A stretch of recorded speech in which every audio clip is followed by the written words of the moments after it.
Bienvenue, merci d'être avec nous pour ce nouveau numéro de Reporter, le magazine de grands reportages de la rédaction de France 24. Direction aujourd'hui le Kasaï oriental, au cœur de la République démocratique du Congo, une des régions les plus riches du monde, riche en sous-sol, doit-on préciser, car en surface, la pauvreté est terrible pour les habitants qui n'ont que des miettes, des millions de dollars qui s'échangent sur le marché du diamant, dont cette zone est l'un des plus gros producteurs au monde. Et c'est dans cette région, difficile d'accès pour les journalistes, que Caroline Dumais et Damien Guessant-Kofi se sont rendus pour suivre une campagne électorale tendue pour la présidentielle et législative du 28 novembre. Du changement ? Bien sûr qu'il y a du changement. La route qui passe à côté qu'on est en train de faire, est-ce que c'était comme ça avant? Non? Alors il y a du changement. Et pour mieux convaincre, le gouverneur a ses méthodes. Il laisse toujours derrière lui ce qu'il appelle une collation.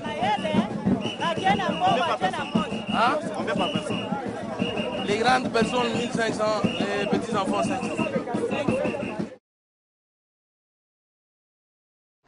La MIBA, une société minière qui faisait vivre jadis près de 300 000 personnes, fonctionne au ralenti. Certains employés ont 3 ans d'arriérés de salaire.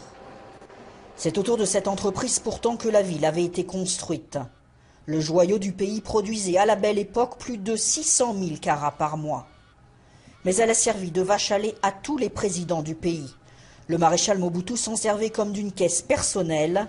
Laurent Désiré Kabila lui a fait supporter l'effort de guerre. Et sous Kabila fils, des contrats léonins passés de gré à gré avec des sociétés étrangères ont fini par l'achever. Dans les rues de la ville, la relance ne se fait pas sentir et malgré les promesses, la province se sent toujours aussi oubliée. 3 routes seulement ont été rénovées dans les 5 dernières années. Au marché des diamants, les affaires ne sont pas bonnes. Les creuseurs, dit-on, ont abandonné leur poste pour faire de la politique. Quant aux acheteurs, ils reviendront après les élections. Le sort des diamantaires ne s'est pas amélioré. Le son de cloche est unanime. Il faut changer de régime. Leur monsieur Kabila, il n'a rien fait dans notre pays. Son gouverneur qu'il a mis ici en province, il a instauré une taxe pour exporter du diamant dans le pays. Donc à l'intérieur du pays, il faut payer une taxe. Et la taxe là est forfaitaire. Quelle que soit la valeur du diamant, c'est 110 $. Et si vous ne payez pas cette taxe là, selon monsieur le gouverneur qui est ici, si vous ne payez pas la taxe et que le diamant est arrêté, vous les propriétaires, vous êtes traqués, vous êtes menés devant même les services qui vont vous torturer parce que vous n'avez pas payé la taxe du diamant. Moi je suis victime, j'ai été torturé une fois à l'ANR avec les câbles électriques, j'ai été fouetté. Si j'enlève ma chemise ici, vous pouvez voir des traces. Nous ne voulons pas d'eux vraiment, nous ne voulons pas d'eux. Rappelez-vous l'histoire. Les Ceausescu, les Kadhafi, les Gbagbo. Et tous les dictateurs qui ont été déchus par le peuple. Vous connaissez leur sort? Même ceux qui étaient soutenus par la communauté internationale comme notre président actuel. Pour ces élections, c'est nous qui décidons. C'est comme un match de football. Si l'arbitre est correct, le public, les 2 équipes vont accepter le résultat du match, le verdict. Mais s'il y a moindre fraude, le peuple, comme vous le voyez, ne sera pas prêt à accepter le résultat, n'importe quel résultat. C'est cette fois-ci ou jamais. C'est cette fois-ci ou jamais. Comme les pouvoirs, hein, c'est trop. Hein? Nous avons souffert depuis longtemps. Ce n'est pas normal. Hein? S'il s'agit de mourir, on doit mourir. À cause de Tshisekedi. Vous comprenez cela? Hein? S'il s'agit de mourir, on doit mourir à cause de Tshisekedi. Ce n'est pas normal. Mourir pour Tshisekedi, c'est ce qui est arrivé le 28 octobre dernier, au lancement de la campagne électorale. Plusieurs fillettes ont fait les frais d'échauffourées entre la police et les militants de l'opposition. L'une d'entre elles est décédée. Malgré les appels au calme, la campagne à Mbuji-Mayi est restée très tendue. Le gouverneur a été plusieurs fois lapidé. Des manifestants ont été arrêtés.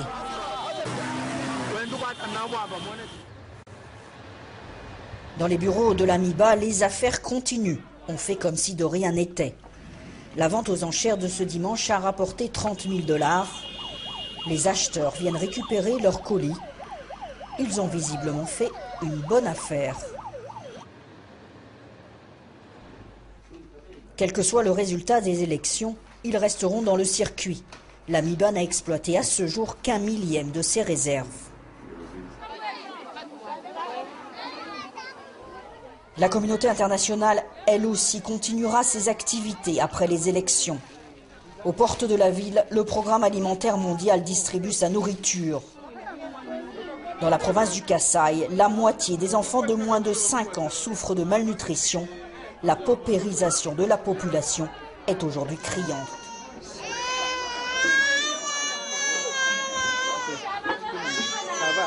La situation n'a pas évolué avec une vitesse qu'on aurait bien souhaité.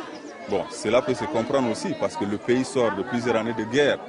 Et même s'il y a des efforts pour quand même les familles puissent assurer leur sécurité alimentaire, ça ne va pas se faire en un jour, ça va prendre du temps.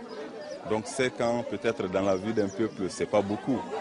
Mais il faut des programmes quand même sur le long terme qui finiront par améliorer la situation de façon générale.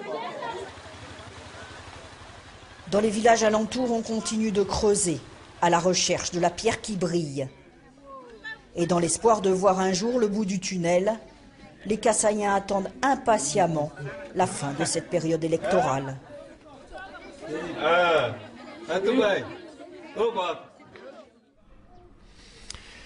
Et avec nous, Caroline Dumais qui a réalisé ce reportage et qui est en duplex avec nous de Boulungu. Bonjour Caroline, on vient de voir l'ambiance donc dans cette région. Je voudrais qu'on évoque avec vous l'ambiance de ce scrutin dans le reste de la République démocratique du Congo.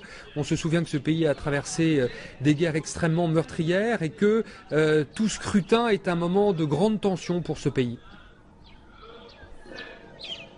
Absolument, absolument. Alors vous avez vu à Mbuji-Mayi, effectivement, il y a eu quand même des violences préélectorales et on craint des violences post-électorales. Mais Mbuji-Mayi, c'est aussi le fief de l'opposition radicale, le fief d'Étienne Tshisekedi. Étienne Tshisekedi qui s'est toujours opposé au régime du maréchal Mobutu, au régime de Laurent Désiré Kabila, au régime de Joseph Kabila.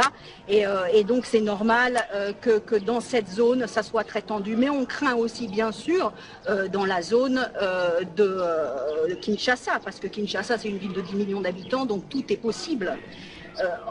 En fait, tout dépend où on est dans le pays. Le pays est grand comme l'Europe. Alors, les situations sont très variées. Où je me trouve actuellement, à Boulungu, dans la province du Bandundu, au nord-est de Kinshasa, c'est calme. C'est très calme parce qu'il y a beaucoup moins d'enjeux.